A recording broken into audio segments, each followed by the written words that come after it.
Your daughter is 15. Where's her hair? Where did it go? It's been growing. Where did it go?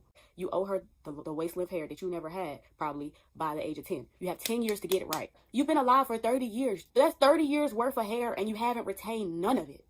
30 years worth of hair. Where is it going? I'm giving you hoes 10 years. I'm giving you hoes 10 years to show me something. Hey guys, it's Julie here. How are you doing? So one of my subscribers sent me this video link on Instagram and told me to watch it and possibly do a reaction to it. I watched it and I was like, yeah, we're doing the reaction to it. So without further ado, let's get into it.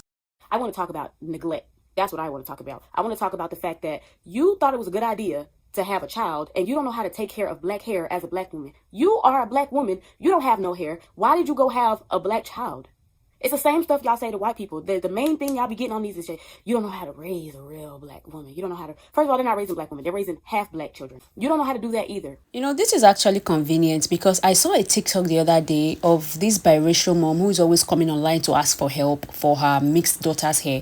And the daughter's hair is damn near straight like hers. So that was irritating because she always makes such drama out of it. Like her daughter is a completely different species from her. She posts these videos obviously as clickbait. Mixed baby hair is beautiful, but it's also very confusing. I don't know if it is more like black hair, more like Asian hair. It's just like somewhere in the middle. I'm realizing that like the rules for black hair and Asian hair on the opposite extremes don't necessarily apply to my daughter. Like, is gel better than mousse? You know, does she need curl defining cream? All these things. If you have any advice, I'd sure appreciate it. And I'll see a lot of comments from black women like, if you're going to lay with black men, learn how to do black hair. But they are still the ones reposting or making I hate my natural hair videos. It's still them walking around with damaged hair because that was the hairs that their moms handed down to them. Hair that was neglected, poorly cared for, and not invested in at all. Their moms were too eager to hand over to them broken hairlines and damaged chemically processed hair with very little idea what to do with it, and they have fully black moms and fully black dad. So what was the excuse? I'm not blaming kids for having damaged hair. I feel like that's their parents' fault. If you don't teach your child something like hair care and personal hygiene, she's right. You have failed. We have way too many teenage girls walking around with shy hairlines like that one kid that hides at the back of the class because the moms thought it was a good idea to destroy their daughter's hair with tight braids from a tender age.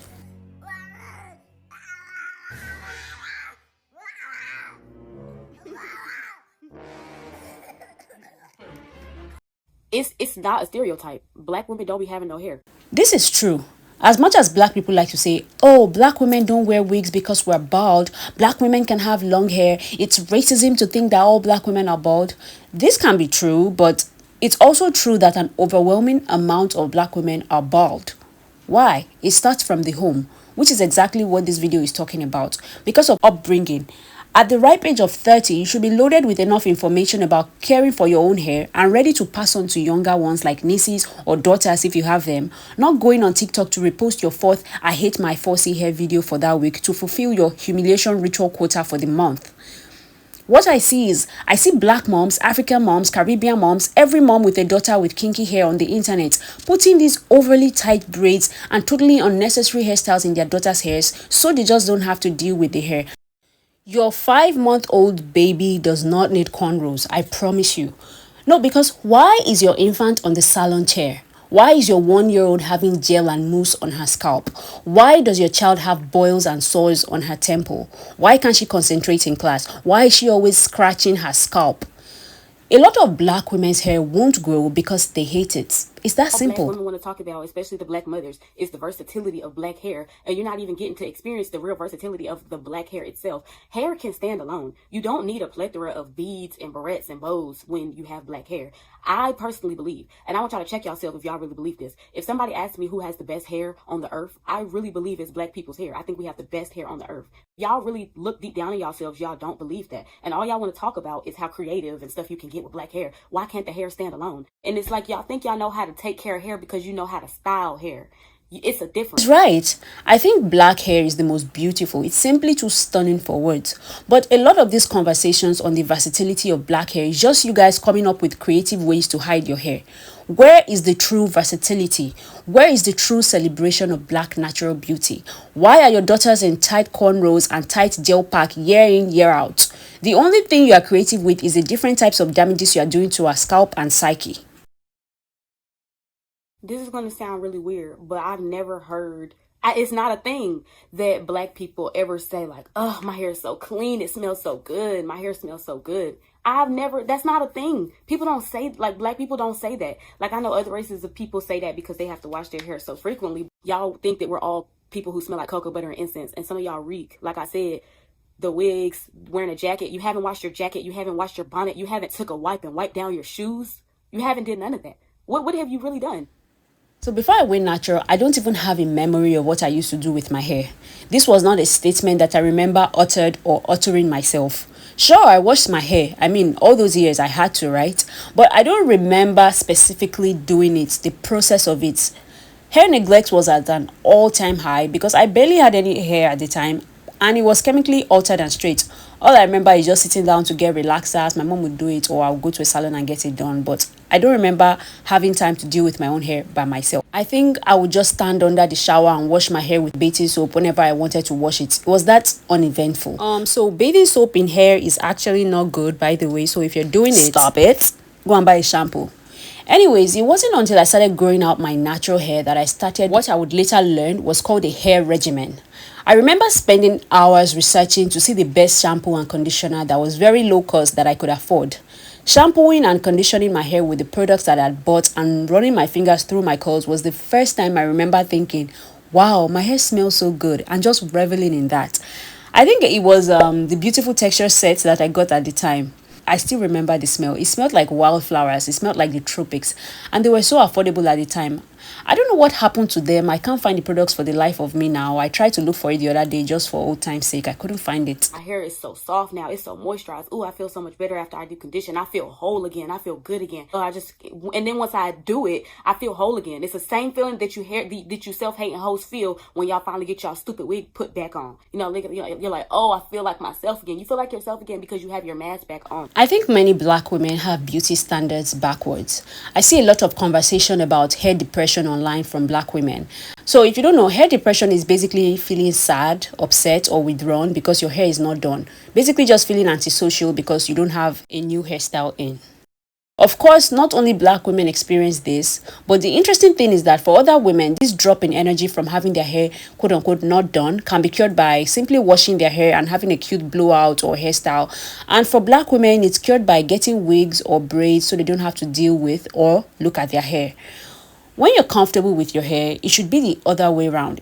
If I have braids in for too long, I start to miss my hair. I can literally wake up by 2 a.m. to take my braids down just so I can see my hair again and touch it again. And I've known this to be the case with a lot of women who love to take care of their hair. I think only feeling beautiful or like yourself when you're hiding or covering these parts of yourself can be a little backwards. Like she calls it, it's a mask.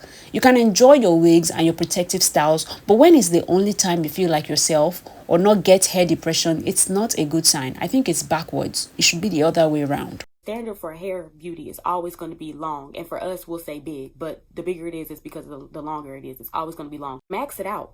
Max it out. Max out your kid's beauty. If you really love her, if you really love your daughter, max out her beauty. So something I'm seeing with a lot of the black kids is we just always look a little bit more disheveled than the other kids. They always look a little more disheveled. Always. They don't know how to hold themselves. They don't know how to keep their jacket on and keep it zipped up. They're not mindful that their lips are white. Like, it's like y'all are not telling them these things. I see all the Hispanic girls, the white girls, the Asian girls, like they have their little purse with their little chapstick and stuff. And what do the black girls have? They got dunks on. Why are you dressing your daughter in Air Force Ones?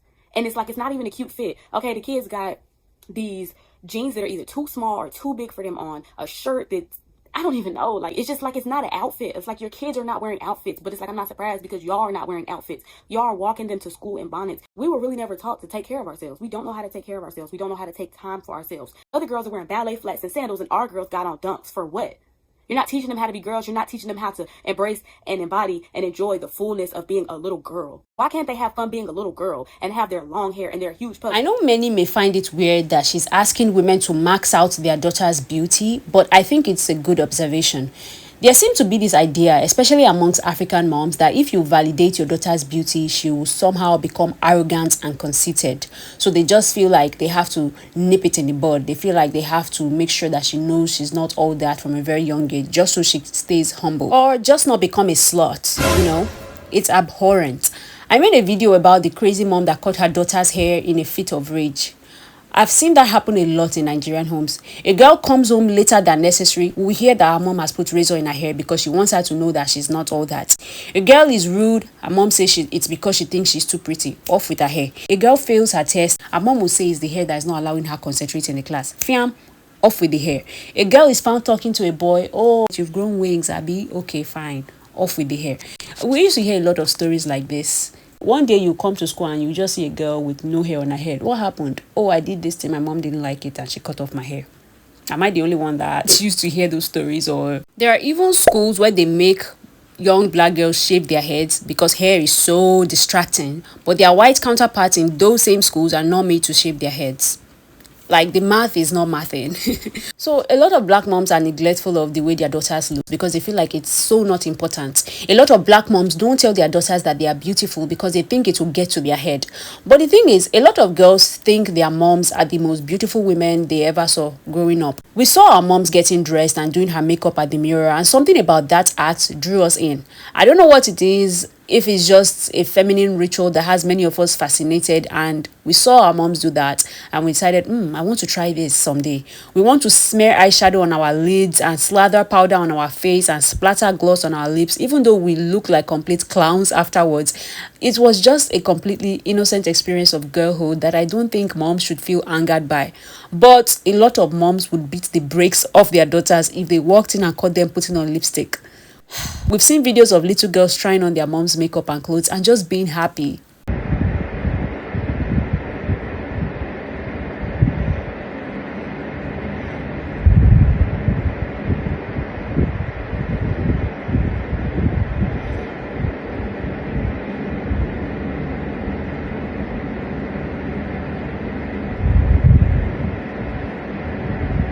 I'm not saying makeup on toddlers should be encouraged, but my goodness, you don't have to tell your 10-year-old that she'll get pregnant at 12 because she wanted to try on your heels.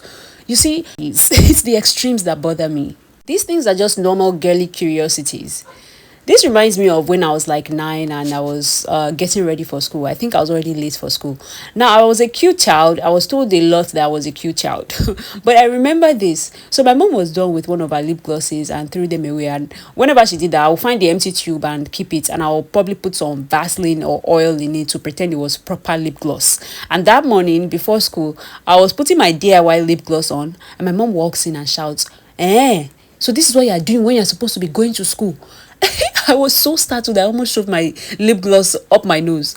I ran out of the room, but I remember her saying, look at what you're doing at your age. You better focus on your book because I don't know who is admiring you. Me, I wasn't putting lip gloss because of anyone's admiration. No, I was just trying to do what I saw my mom doing. But it felt like I was doing something so wrong at the moment. And that's the thing, like a lot of African parents really believe that once their daughters get a slightest inkling that they are pretty, they will go astray or they'll start exploring their sexuality or something like that. So it's like every chance they get, they try to humble her.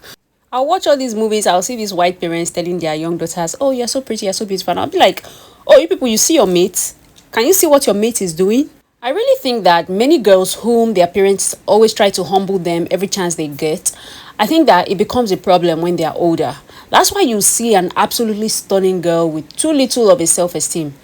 The first guy that tells her she's pretty, she's ready to have his kids out of wedlock in different positions. She's ready to risk it all for, including STDs.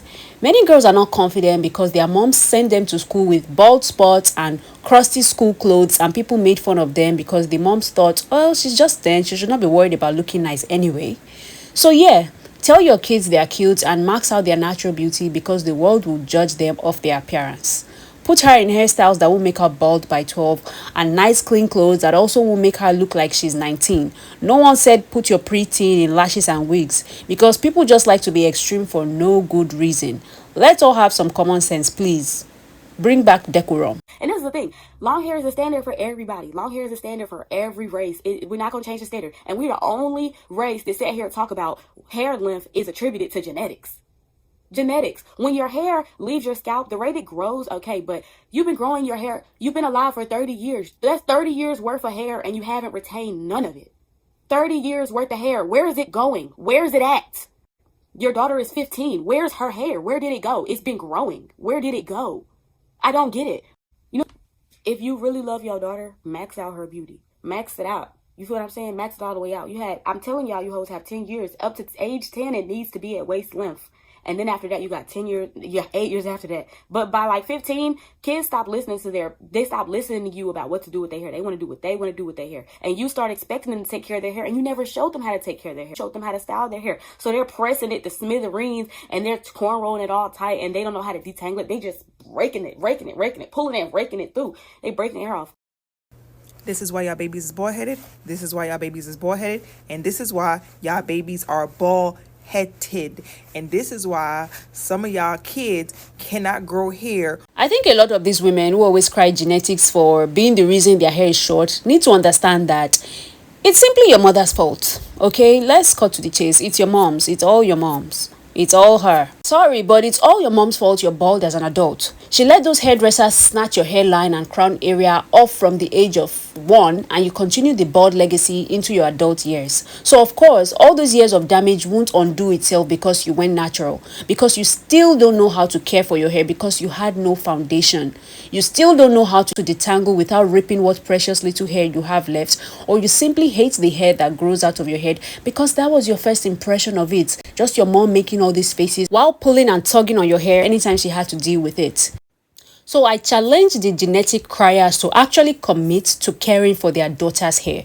For some people, it's too late. The foundation is already destroyed. So I want you all that cried genetics for being the reason why you can't grow your hair to actually care for your daughter's hair. Don't take her to the stylist that will pin them down to tightly cornrow their hair and your child is screaming till her voice breaks. Don't damage her hair with relaxers and flat irons. Don't neglect her hair. Care for her hair in the way your own moms didn't. And tell me she's still bald by 12 because genetics. I dare you. You with the hair that refuses to grow past your brows at 35. Dedicate your time and money to caring for your children's hair and tell me it refuses to come out of their scalp because you can't get yours to grow. A lot of these hair issues start from childhood. That's the best time to lay the foundation, to cultivate these habits, to teach them how to care for and love their hair, how to grow their hair as fast and healthy as possible, and to teach them confidence. Do that and let's see if she will come on TikTok like you lot seem to do every 3 to 5 business days. Genetics my bum bum. Sometimes I'll agree with a point because it does contribute in a way. But when all the reason is thrown at that one excuse, it really gets annoying. Like, okay, now you people are overdoing it. Leave that dead horse alone, please. Stop flogging it. Because genetics didn't make you put lace glue on your front hair till it all disappeared. Genetics didn't make you relax your hair till it started growing inwards. Like, I used to preface my older videos with like these little history lessons on white supremacy and how it ties into hair hate. But a lot of women will still be saying racism is why they are cutting off their friends that don't have bone straight wigs in 2030. And I'm just done. If you are still a victim in 2025, you'll still be a victim in 2040. You'll be a victim forever. So just suck it up, please. Anyways, I really like this video of hers. I agree with all her points and I'll put a link in the description so you can go watch the whole thing yourself. Just wanted to give my 2 cents and shout out to the person who sent me this link. As always, thank you for watching and I'll see you in my next video. Don't forget to like, share and subscribe. Bye!